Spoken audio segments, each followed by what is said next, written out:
بسم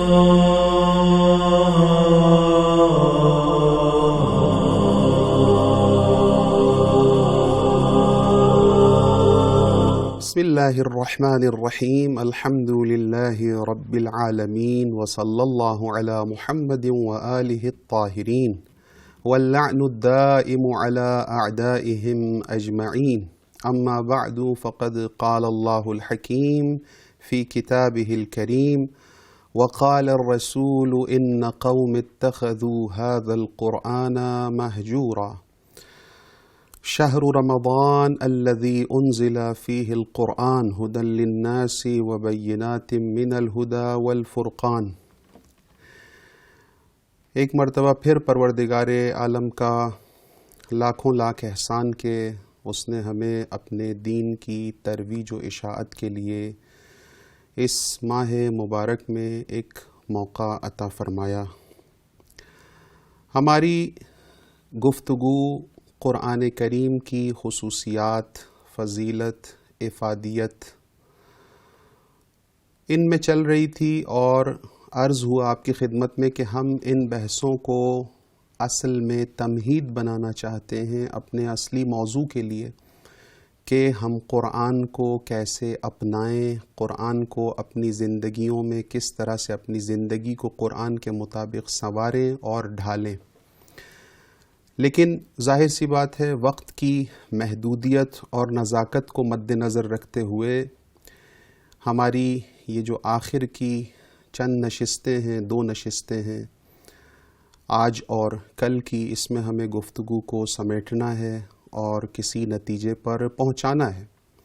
تو ہم نے اب تک کی گفتگو میں کوشش یہی کی کہ انسان کو قرآن کے مطابق انسان کا درد کیا ہے اور اس کی شفا کس چیز میں رکھی گئی ہے، اس کی کامیابی اور سعادت کے لیے کیا سامان پروردگار الہی کے نظام میں مقرر کیا گیا ہے، فراہم کیا گیا ہے، اس پہلو کو اگر اجاگر کر دیا جائے اور کسی بیمار کو غفلت سے جگا کر اس کی بیماری کی نشاندہی کر دیا جائے تو فطری طور پہ وہ خود بیمار اپنی بیماری کو دور کرنے پر آمادہ ہو جاتا ہے۔ اب تک جو قرآن کے 4 اوصاف بیان ہوئے کہ امید ہے کہ مومنین کرام ان 4 اوصاف کو اپنے ذہن میں رکھ کے اور اس ماہ مبارک کی اس صلاحیت کو، اس موقع کو استعمال کرتے ہوئے قرآن کریم کی طرف رخ کریں انشاءاللہ۔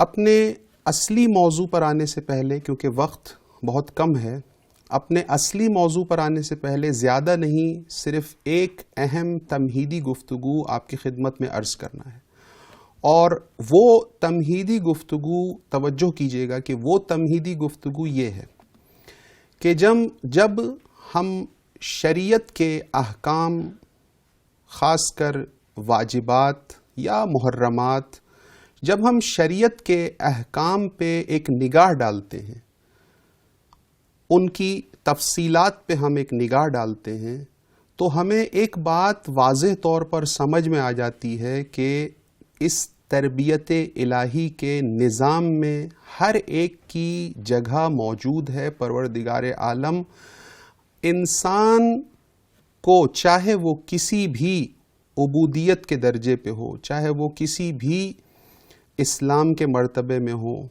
اس کو تربیت کا سامان فراہم کرنا چاہتا ہے ان احکام شریعت سے۔ مثال کے طور پہ میں اپنی بات واضح کروں، اگر ہم نماز کے احکام اٹھا کے دیکھیں تو شریعت کیا کہتی ہے؟ شریعت کہتی ہے کہ اے انسان، اے مکلف، اگر تم کھڑے ہو کے نماز نہیں پڑھ سکتے کوئی مسئلہ نہیں، بیٹھ کے پڑھ لو، بیٹھ کے نہیں پڑھ سکتے لیٹ کے پڑھ لو۔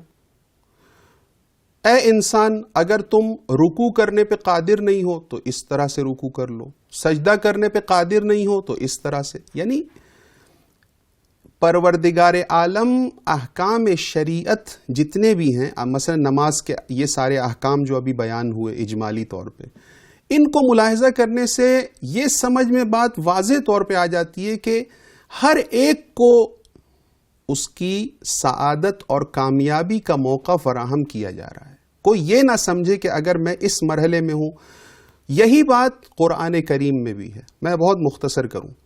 یہی بات مثلا خطبہ شعبانیہ میں ایک جملہ تھا کہ آگ سے بچو چاہے کھجور کا ایک دانہ دے کے یا پانی کا ایک گلاس کسی کو پلا کر. یعنی کہنا کیا چاہتا ہے پروردگار عالم؟ ہم سے یہ کہنا چاہتا ہے کہ اس ماہ مبارک میں ہر ایک کو میں موقع فراہم کر رہا ہوں. ضروری نہیں ہے کہ جس کے پاس ڈھیروں سارا مال ہو وہی اس سعادت سے کامیاب بہرہ مند ہو سکتا ہے. نہیں، تو ہر ایک کے سامنے موقع فراہم کیا جا رہا ہے. بی بی شتیتا کا وہ واقعہ آپ سب کے ذہنوں میں الحمدللہ موجود ہے کہ جب اہل بیت کا چاہنے والا امام کا نمائندہ بن کے نیشاپور کے مومنین کے وہ سہم امام اور اسی طرح وہ استفتاءات نیشاپور سے جب لے کے چلنا چاہتا ہے امام کی خدمت میں مدینے میں، تو اتنے میں بی بی شتیتا آتی ہیں. بی بی شتیتا بھی اپنا 1.25 درہم دیتی ہیں، کہتی ہیں کہ یہ بھی میری طرف سے امام کی خدمت میں پہنچا دینا. محمد ابن علی اس نمائندے کا نام ہے جو نیشاپور سے چل کر مدینے آنا چاہتا ہے. جب بی بی شتیتا کے یہ ایک حقیر 1.25 درہم اس نے ملاحظہ کیے اور جو سہم امام جمع ہوا تھا ڈھیروں سارا اس کو دیکھا، تو ایک مرتبہ بی بی شتیتا کی طرف ایک تعجب خیز نظریں اٹھاتا ہے. کہتا ہے کہ بی بی اس کی کیا ضرورت تھی؟ یہ 1.25 درہم مثلا ہم لوگ کہتے ہیں امام کے کیا کام آئیں گے؟ وہ تو دینار اصل کام آئیں گے. مثلا 1.25 درہم بہت ہی بے وقعت سی چیز تھی، ایسے سمجھ میں آتا ہے. بی بی شتیتا نے ایک بہت اہم جملہ کہا، یہ سب انسانیت کے لیے کہا کہ خداوند متعال جب حق کہنے سے نہیں شرماتا تو میں اپنا واجب دینے سے کیوں شرماؤں؟ میرے اوپر اتنا واجب ہے. 1.25 درہم مجھ پر امام کا حق ہے. اگر مثلا 1 درہم بھی ہوتا تو میں وہ لا کر دیتی. میں اس چیز سے شرما نہیں رہی ہوں، میں اس امام کو دیکھ رہی ہوں اور اس کے حق کو دیکھ رہی ہوں. جب یہ محمد القصہ مختصر بہت طولانی قصہ ہے، دلچسپ قصہ ہے. بی بی شتیتا کی قبر ابھی بھی نیشاپور میں موجود ہے اور خداوند متعال ہم سب کو توفیق دے کہ جب قبر پہ جائیں اور اس واقعے کو یاد کر کے ایک مرتبہ اپنے ایمان کو نورانی بنائیں. یہ محمد ابن علی جب امام قصہ مختصر کس کے پاس گیا، پھر وہاں سے امام موسیٰ کاظم علیہ السلام کی خدمت میں آتا ہے، ابھی کمسینی کے عالم میں ہے، اور امام فرماتے جب یہ لوگوں کا سہم امام کو پیش کرتا ہے ایک ایک کر کے، تو ایک مرتبہ امام کہتے ہیں کہ وہ شتیتا والی رقم لاؤ. اللہ اکبر، شتیتا والی رقم. ایک مرتبہ محمد ابن علی جو نمائندہ ہے ایک مرتبہ گھبرا جاتا ہے. بہرحال رقم پیش کی گئی، امام نے ایک مرتبہ وہ رقم لی. اس کے بعد کہا کہ سوالوں کے جو جواب تھے وہ اسی طرح سے امام نے اعجاز آمیز طریقے سے ان پوٹلیوں کے اندر جس طرح سے نقل میں ہے پہلے سے بیان کر دیا تھا اپنے اعجاز امامت سے. اور ایک مرتبہ محمد ابن علی سے کہا کہ محمد ابن علی جب واپس نیشاپور جانا تو میری طرف سے یہ درہم ہے کہ جو شتیتا کو دینا، یہ کپڑے کا ٹکڑا ہے کہ جو خود میرے کفن کا حصہ ہے، امام موسیٰ کاظم کے کفن کا ایک حصہ، یہ شتیتا کو دینا اور شتیتا کو کہنا کہ 19 دنوں بعد اس دنیا سے تو رخصت ہونے والی ہے، لیکن تیرے جنازے پہ خود امام آئے گا تیری نماز پڑھنے کے لیے. یہ عجیب، یعنی ایک معرفت کا وہاں سے ایک سمندر ہے، یہاں سے عطاؤں کا ایک سمندر ہے. آج بی بی شتیتا والی کیفیت ہر انسان میں پیدا ہو تو امام زمانہ تیار ہیں ہماری نصرت اور دستگیری کے لیے. کہنے کو تو وہ 1.25 درہم تھے، یعنی اللہ تعالی نے اس 1.25 درہم سے بی بی شتیتا کو جس مقام پر پہنچا دیا، اس کا مطلب یہ ہے کہ اے انسان، اے مکلف، جو تیری بساط میں ہے، اصل تیری بساط میں وہ دل ہے، اس کی سچائی ہے، اس کا خلوص ہے.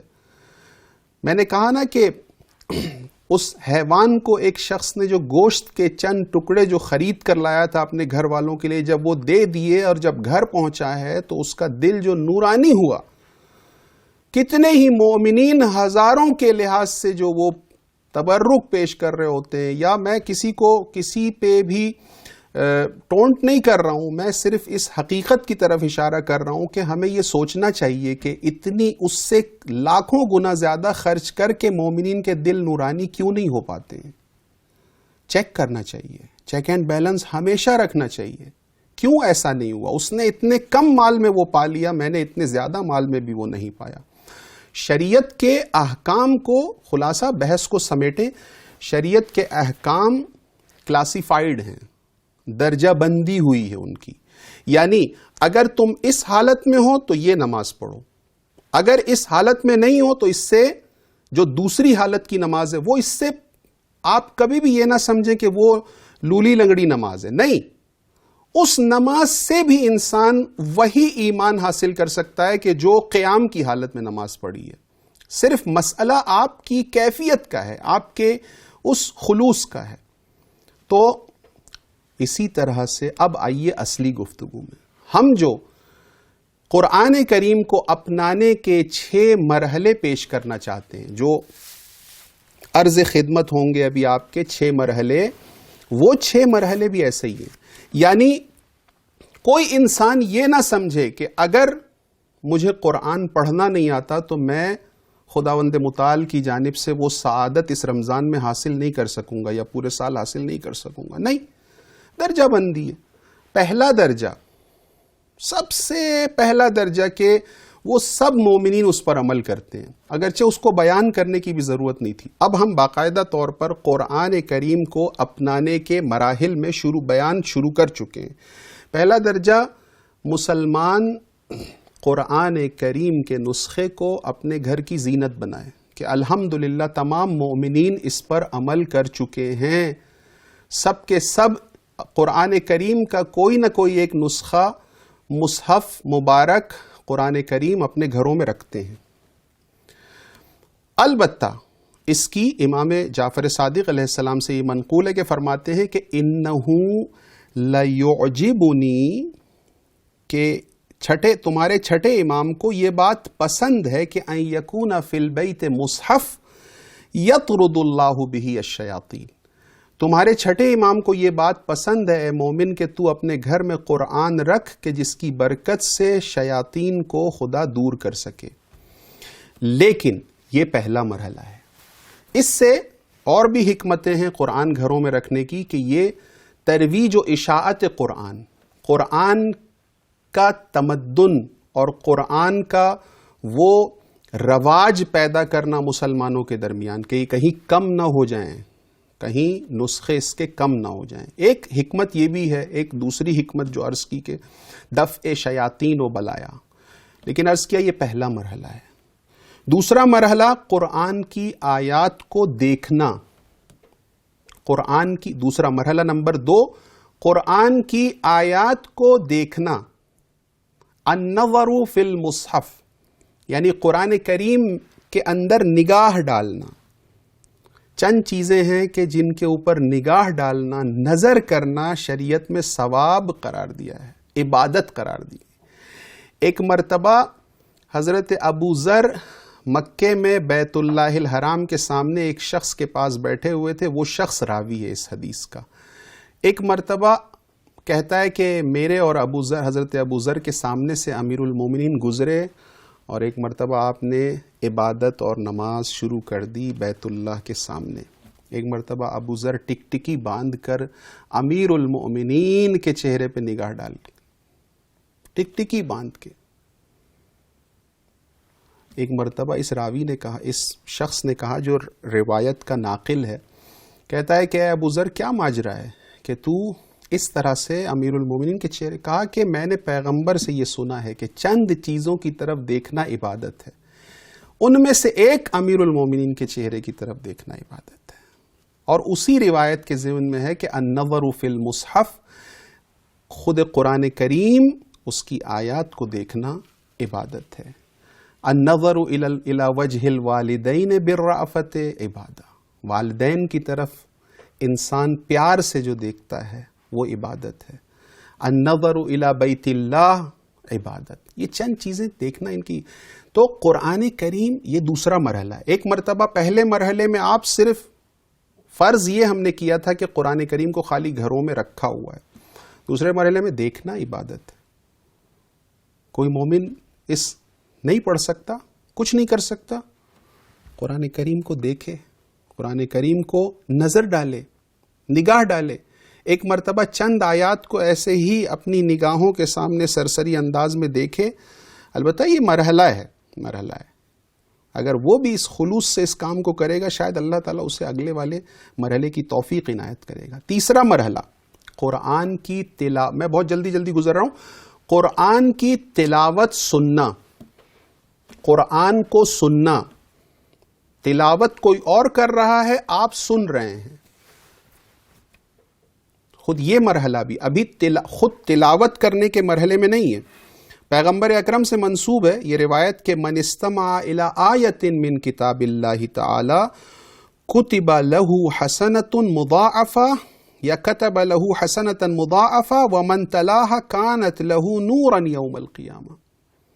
کہ جو شخص, اچھا اس میں دونوں مرحلوں کی طرف آپ صلی اللہ علیہ وآلہ وسلم نے اشارہ فرمایا ہے کہ جو سنے گا قرآن کی ایک آیت, اللہ تعالیٰ اس کے لیے ایک خوبی اور نیکی قرار دے گا. البتہ یہاں لفظ ہے حسنۃ مضاعف, یعنی دگنی نیکی عنایت کرے گا.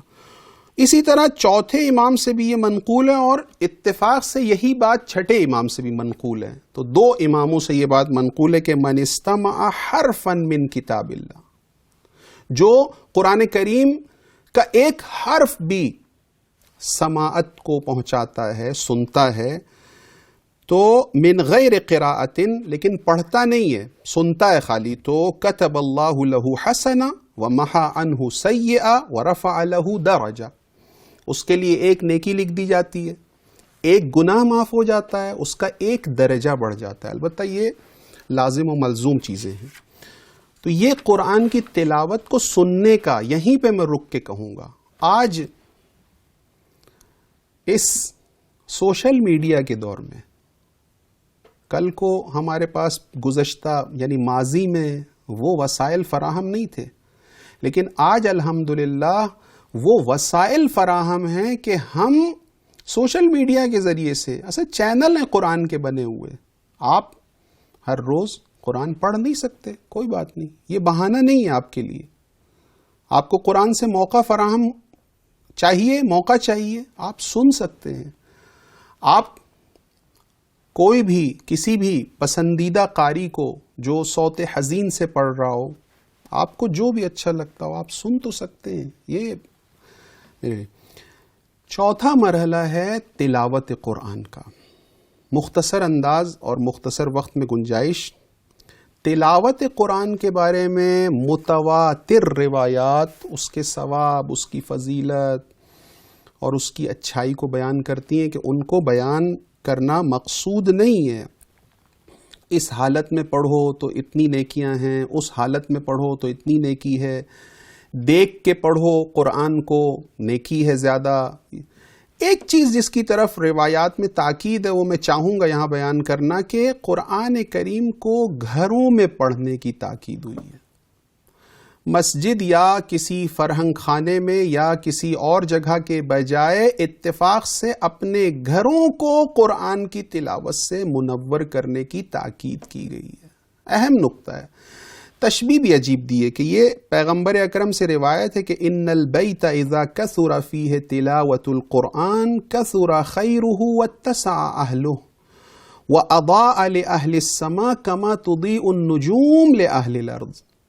یعنی جب کسی بھی گھر میں قرآن کی تلاوت کثرت سے کی جاتی ہے تو ایک تو اس گھر کی اور اس گھر سے جو مرتبط اور اس سے ریلیٹ جو نیکیاں اس گھر پہ آنی چاہیے وہ آتی ہیں کثرت سے. کثر خیرہ واتسع اہلہ, اور خدا واسع ہے, اس کا ایک نام ہے واسع, یعنی وہ وسعت فراہم کرتا ہے, رزق و روزی میں وسعت, توفیق میں وسعت, عبودیت میں وسعت.